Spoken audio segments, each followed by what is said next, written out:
Hello citizens of the Dragon Kingdom, Dragon here, and due to popular demand within the Discord server, I'm here to provide some helpful advice on how to survive in the Crucible. I want to bear in mind before we begin that this will strictly be referring to competitive on console. Though these tips can be applied to other parts of the Crucible, I strictly want to focus on competitive. I want to also address that I main a Warlock, so most of my advice when it comes to loadouts will have that class in mind. I will very likely forget something, so if there are any questions, let me know in the comments below. Enough, and I may make a part 2 of this. So, without any further ado, let us begin!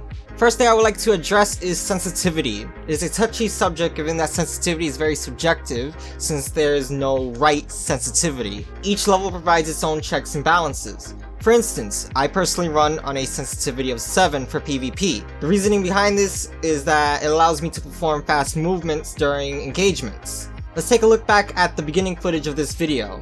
In the final kill, you see that I was able to make the enemy weak, but could not capture the kill. Given this, I was able to quickly readjust my positioning and snap back to them to achieve the kill. This was achievable as a result of my higher sensitivity, which allows me to stay on target easier and rotate when needed. A problem with higher sensitivity are issues involving things like recall and sudden movements by the opponent, which becomes difficult to readjust and leading to overcompensating on targets. You can see a bit of it when I use the LMG. I overcompensated to keep on target. On the other side of the spectrum, having a lower sensitivity provides its own benefits as well, allowing you to have better recoil control and not perform little mistakes like overcompensation. The main downside is if the target leaves your line of sight, it becomes difficult to get back on target. Overall, depends on your playstyle and preference. Personally, being more of an aggressive type player, higher sensitivity is my go-to, but yours may be higher or lower. It takes experimentation to learn what you're most comfortable with.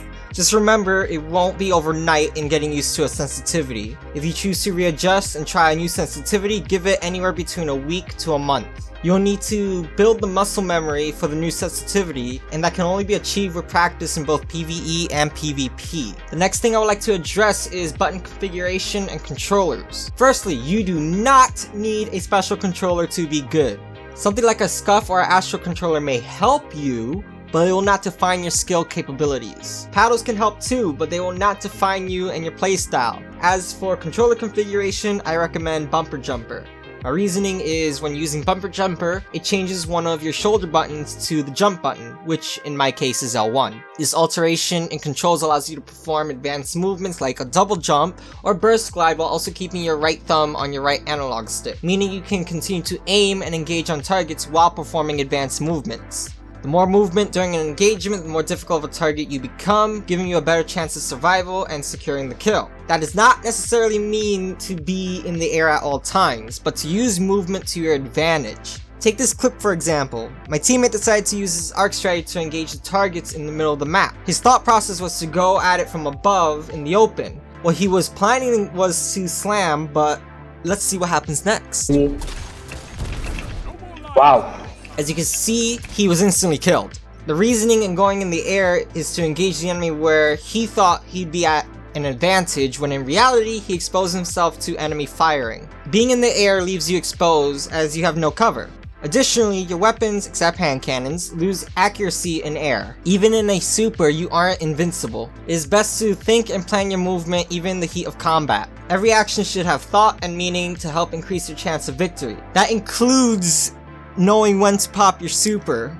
Generally speaking, getting one kill is more than enough needed for a super to be useful. This actually leads to my next point. Crucible is a mind game. Human beings as a species like to fall into a pattern. It's in our nature. In the Crucible, people generally fall into a pattern in how one engages in a firefight or moves around the map. Each person has something they do consistently because that is their habit, their pattern, their playstyle that they developed while playing. What your goal should be is to identify their pattern of play before they identify yours. By identifying your opponent's playstyle, you can adapt and counter accordingly. You can get an idea of how they play based on their loadout, so be sure when loading into the match to check what your opponent is running. Once in game, pay attention in their movement and behavior on screen.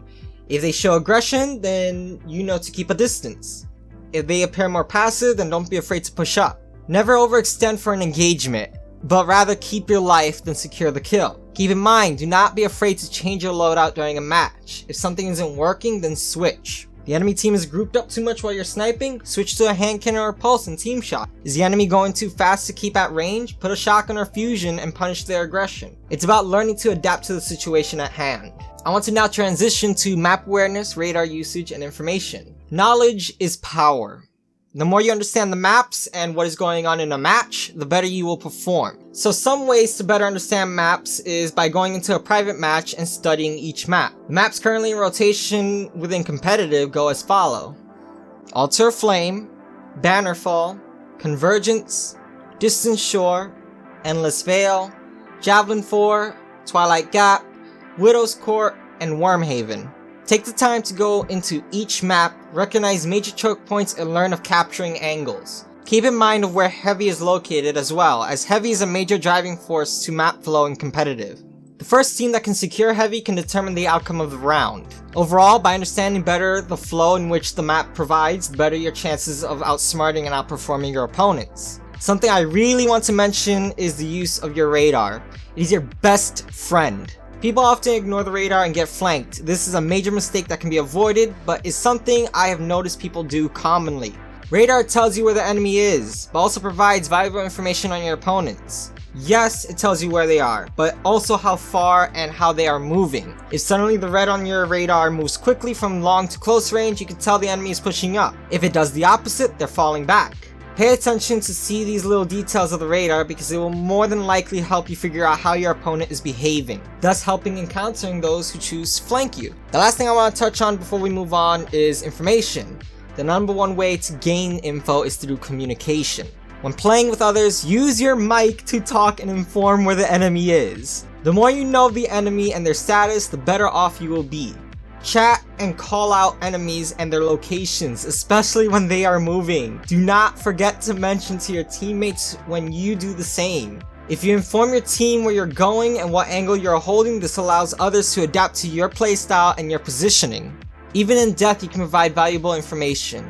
Instead of tilting over how you died, use your death to inform your team of the weapon that killed you and where that enemy is moving to. Constant communication will help secure victories. Next up will be your loadout and how you should plan accordingly with it. When building a good loadout, there are many things you have to think about. Are you going to be close and personal? Are you going to sit back? Will you be flanking or team shotting? All these things you have to think about when building your loadout. Let's take for example my general loadout. I am a hand cannon sniper player who specializes on aggressive play. That means majority of my encounters are going to be up in my opponent's faces, so I need to plan accordingly. For my weapons, my go-to is Last Word for a primary and a sniper rifle like Persuader for a secondary. What this means is Last Word covers my close range and my sniper covers middle to long range. Since my sniper is a legendary, it comes with random rolls. Generally, I look for Snapshot for a sniper just to increase my aim down sight speed, with the rest of my perks focusing on increasing range. Increasing range increases aim assist, which in turn makes my reticle feel stickier in longer ranges. I also push for lower zoom scopes for sniper rifles because it makes things easier for aiming and readjusting. Moving on to armor perks. I want things that will cater to my playstyle from top to bottom. Starting with my helmet, I run precision targeting to gain more aim assist for both my primary and secondary.